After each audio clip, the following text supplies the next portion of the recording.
खुलुमबाय बयनिसिमबो नोंथांमोननि थाखाय माखासे खौरांफोर लानानै फैलायबाय आरो चेनेलाव गोदानब्ला अन्नानै चेनेलखौ साबस्क्राइब खालामनानै लादो बेल आइकनखौ एलाव होनानै ला जाहाथे नोंथांनाव सिगां नटिफिकेसन सहैग्रोयो। दानिया खोनासंलांदो। गिबि खौराङाव दङ बाक्सा जिल्ला सालबारिनि आनन्द बाजार बाथौगुरि गामिनि बिनय रामसियारि आरो प्रनिता रामसियारिनि फिसाज्ला निरन्जन रामसियारिया गोब्राब बेरामजों भुगिनांनानै दं। मिथिनो मोननाय बादिब्ला गोबाव समनिफ्रायनो निरन्जन रामसियारिनि मोन्नैबो किडनिया गाज्रि जानानै दं। गोबां फाहामथाय होनो नाजासेयावबो गाहाम फारसे फैफिनाखै निरन्जन रामसियारिनि देहा सावस्रिया। न'खरनि सुबुङा फोरमायनाय बादिब्ला दायो निरन्जन रामसियारिखौ गुवाहाटियाव थानाय GMCH देहा फाहामसालिनि ICUआव फाहामथाय होगासिनो दं। गुबुन फारसेथिं निरन्जन रामसियारिखौ फाहामथाय होनायाव गोबां रांनि गोनांथि जादों आरो न'खरनि थासारिया मोजां नङैलाय रांनि आंखालजों मोगा-मोगि जानांदों। बेनिखायनो सुबुं अनफावरि रायजो राजाफोरनिसिम निरन्जन रामसियारिखौ फाहामथाय होनायाव रांनि अनसुंथाइ हरनो खावलायहरदों न'खरनि सुबुंफोरा। लोगोसे बिटिआर सरकारनिफ्रायबो राङारि अनसुंथाइ मोननो हास्थायदों दुखुथिया न'खरा। बेनिखायनो रायजो राजा नोंथांमोना राङारि अनसुंथाइखौ account number 4307897093 IBC code SBIN 0018557 आरो होखानाय QR क'डनि गेजेरजोंबो हरनो हागोन। बेनि अनगायैबो 7086547501 मबाइल नाम्बारनि गेजेरजों सुलाद लाहरनो हागोन। नैथि खौराङाव दङ कर्नाटकआव 8 बोसोर बैसोनि सासे हिन्जावसाया कार्डियक एरेस्टजों जिउ खहा। कर्नाटक रायजोनि चामराजनगरनि सेन्ट फ्रान्सिस फरायसालिनि सासे फरायसा 8 बोसोर बैसोनि हिन्जावसाया बिखानि नारसिनथाय कार्डियक एरेस्टजों फरायसालियाव गोग्लैनानै जिउ गोमायो। थामथि खौराङाव दङ गोजां बोथोरनि समावनो हरखाबै अखा, सारअन्थाइ आरो बारजों जनाय ओनसोलाव गोबां खहा जादों। जनायनि गोबां ओनसोलनि गुबुन गुबुन गामियाव हरखाबै फैनाय बार, अखा, सारअन्थाइजों गोबां सुबुंफोरनि न'-बां बायनायजों लोगोसे थाद'नाय गैयै अखा दामब्राजों जनायनि माखासे गामि ओनसोलनि सुबुंफोरा गोबां थासारिजों मोगा-मोगि जानांदों। ब्रैथि खौराङाव दङ अय' हटेलफोराव हाबा जायै जराफोरा रुम मोननाय नंला। हटेल बुकिं कम्पानि अय'आ पार्टनार हटेलफोरनि थाखाय चेक-इन नेमफोरखौ सोदांनो आरो बे बोसोराव गोहोम गोनां नेमखान्थिफोर लाबोदों जेराव हाबा जायै जराफोरा चेक-इन खालामनो हानाय नङा। सुलुङा फोरमायनाय बादिब्ला बे गोदान नेमआ गिबियाव उत्तर प्रदेशनि मेरठआव बाहायजागोन। बाथि खौराङाव दङ मोनसे सांग्रांथियारि खौरां। आधार कार्डखौ बाहायनायाव सरासनस्रा गोरोन्थि खालामनायनि थाखाय नोंथाङा गिदिर खैफोदाव गोग्लैनो हागौ। आथिखालनि समाव आधार कार्डखौ गासैबो खामानिफोरावनो गोनांथारै बाहायनाय जायो। आथिखालाव आधार कार्डखौ रैखाथि होनाया जोबोद गोनांथार जाबाय मानोना नोंथांनि गासिबो गोनांथार डकुमेन्टफोरानो आधार कार्डजों सोमोन्दो दंजोबो। आधार कार्डखौ माबोरै आरो बबेयाव बाहायनांगौ नोंथाङा बे खौरांनि गेजेरजों मिथिनानै लानो हागोन। बबेबा मोनसे खामानिनि थाखाय आधार जमा होयोब्ला सिगां मोजाङै नायबिजिरनाया गोनांथार। गावनि आधार कार्डनि खारिखौ रैखाथि होनो मास्क आधारखौ बाहायनाया जोबोद गोनांथार। आधार कार्ड बानायनाय समाव बाय'मेट्रिक जमा होनायफोरखौ लक खालामनायनि राहा लानांगोन। नोंथांनि आधारआ आपडेट खालामनाय नंगौना नङा बेखौ सम सम नायबिजिरनांगोन। लोगोसेनो नोंथाङा बाहायबाय थानाय मबाइल नाम्बारखौ आधारजों लिंक खालामनानै लानांगोन जाहाथे नोंथाङा आधार कार्डजों सोमोन्दो थानाय गोनां बाथ्राफोरखौ मिथिनो हायो एबा गुबुना नोंथांनि आधार कार्डखौ बाहायोब्ला OTP एबा SMS फोरनि गेजेरजों मिथिनो हायो। OTP-खौ माब्लाबाबो गुबुननो दाफोरमाय नङाब्ला नोंथाङा गिदिर खैफोदाव गोग्लैनो हागौ। बेल' नङा नोंथांनि धोन सम्पथि एकाउन्टाव थानाय राङाबो गोमानो हागौ। द'थि खौराङाव दङ गसाइगावआव बिटिआर गावबुरा गौथुमनि 19थि गायसनथाइ सान फालिदों। बिटिआरनि गावबुरा आफादा गसाइगाव जिल्ला कमिटिनि हेफाजाबाव 1थि गायसनथाइ सानखौ गसाइगावनि 1 नं हास्रावबारियाव सानसेनि हाबाफारिजों मैया खुंफुंनाय जायो। बे हाबाफारियाव बिटिआरनि मावफुं सोद्रोमा उइलसन हांसदा आरो 3 नं श्रीरामपुर बियाबनि EM सजल कुमार सिंहजों लोगोसे बिटिआरनि गुबुन गुबुन जिल्लानि गामिनि गावबुरा आरो बैसोगोरा सुबुंफोरा बाहागो लादों। 7थि खौराङाव दङ बड'लेण्ड फाइन आर्टस ससाइटिआ नावखाथायाव गथ'फोरनि आरिमु बादायनाय खुंदों। नावखाथा बड'लेण्ड फाइन आर्टस ससाइटिआ गुबुन जायगाफोराव थानाय सेन्टारफोर सेनिपारा, महलियापारा, खैराबारि बायदि जायगायाव उन्दै आरिमुफोरनि गेजेराव साहस आरो बिरोंमाफोरा गोसारनायनि थांखिखौ नोजोर खालामनानै गोदान बोसोरनि मुङाव नावखाथायाव थानाय समायना जोहोलावफुरि पार्कआव सानसेनि हाबाफारिजों बे बादायनायखौ लादों। 8थि खौराङाव दङ उम्रांसु खैला खनियाव थाबथाना थानाय सा 9 सुबुंफोरनि गेजेराव दं शरत गयारी मुंनि सासे बर' सुबुं। खौरां मोननाय बादिब्ला सनितपुर जिल्ला बाथासिपुर थिलापारानि थागिबि आब्दुल गयारिनि फिसाज्ला शरत गयारियाबो उम्रांसु खैला खनियाव थाबथानानै दं।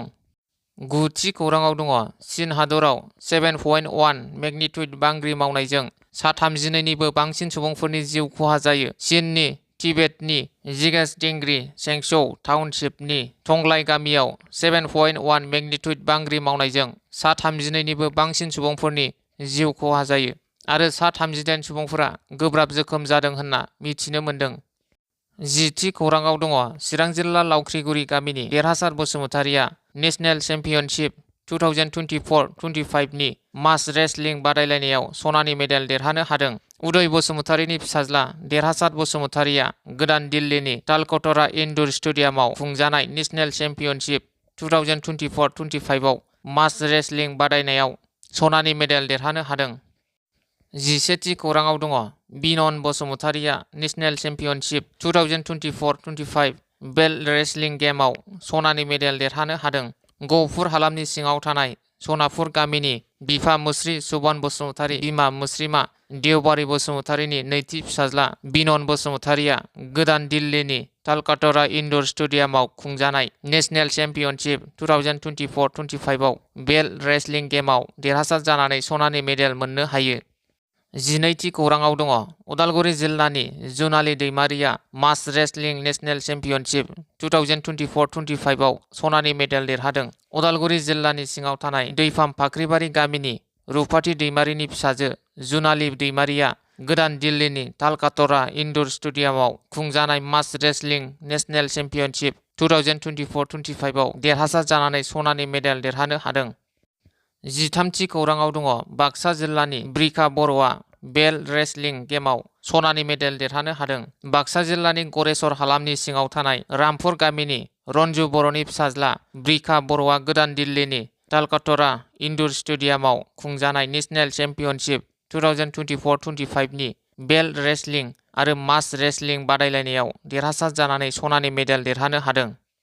14थि खौराङाव दङ माजबादनि हिराज बसुमतारिया मास रेसलिं गेम बादायलायनायाव सनानि मेडेल देरहानो हादों। उदालगुरि जिल्लानि माजबाद मुगासंपारा गामिनि गान्दा बसुमतारि आरो लाहाश्री बसुमतारिनि फिसाज्ला हिराज बसुमतारिया गोदान दिल्लीनि तालकटोरा इनडोर स्टेडियामाव खुंजानाय नेशनेल चेम्पियनशिप 2024-25 आव मास रेसलिं बादायलायनायाव सनानि मेडेल देरहानो हादों।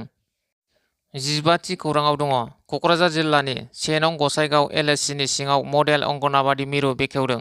अंगनाबादि मिरुखौ बेखेवखांनायनि उनाव खौरां बिजोंनि गेजेरजों मडेल अंगनाबादि मिरुखौ गामिनि थागिबि रायजो राजाफोरा जोथोन लानांगौ होननानै खावलायदों मासिगिरि सन्जिब मोसाहारिया।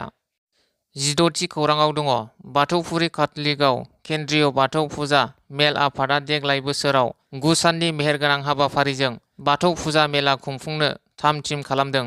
बाक्सा जिल्लानि बेन्दोंआव थानाय बाथौफुरि काथलिकआव केन्द्रीय बाथौ फुजा मेल आफादा फैगौ मागो दाननि नैथि मंगलबार आरो जानुवारि दाननि 28 खालारनिफ्राय 5 फेब्रुवारिसिम 9 साननि मेहेरगोनां हाबाफारिनि गेजेरजों बाथौ फुजा मेलाजों लोगोसे 50थि सनाथि मायथाइ फालिथायनि आगान गाखुमोरनाय फोरबो खुंफुंनो थाम-थिम खालामदों।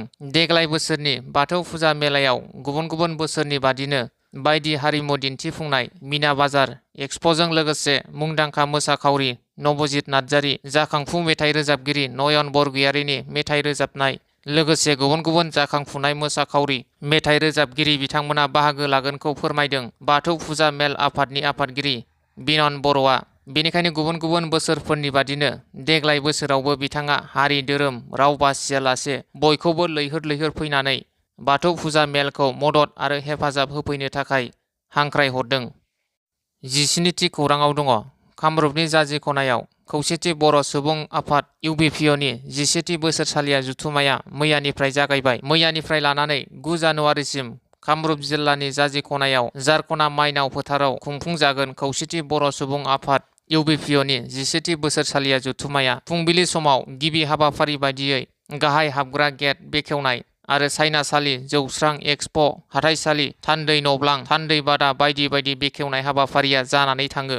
दुलाराय आसामनि मोन 22 जिल्लाजों लोगोसे गुबुन गुबुन रायजोनिफ्रायबो थान्दैफोर बाहागो लाफैगोन।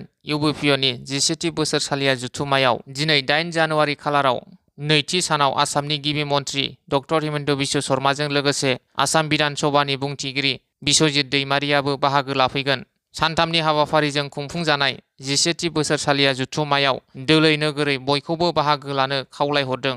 खुंफुं आफादनि मावफुं आफादगिरि प्रणब बर'आ 18थि खौराङाव दङ।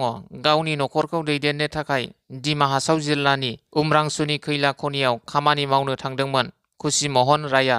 नाथाय गुबुन हाजिरा मावग्राफोरजों लोगोसे खामानि मावबाय थानाय समावनो खैलानि खनि सिङाव होथेजानानै थायो। क'क्राझार जिल्ला फकिराग्राम पुलिस थानानि सिङाव थानाय सिथिला माजार गामिनि 52 बोसोर बैसोनि खुसि महन रायआ खैला खनि सिङाव होथेजानानै थानाय खौरांखौ मोननाय उनाव खुसि महन रायनि नखराव मोदैनि बाना नुनो मोनो। नखरनि सोद्रोमाफोरा गिबि मन्त्रि डक्टर हिमन्त बिश्व शर्माखौ रैखा खालामनो खावलायदों। डिमा हासावनि आसाम कुवारि खैला खनियाव नांथाना थानाय खुसि महन रायआ 1.5 दाननि सिगां खामानि नागिरनानै उमरांसुआव थांनानै खैला खनियाव हाजिरा मावदोंमोन। खुसि महन रायहा गावनि अनजालि बिसि मधुबाला रायजों लोगोसे 2 फिसाज्लाफोर सुबित राय आरो सुभाष राय आरो 2 फिसाजोफोरबो दङ।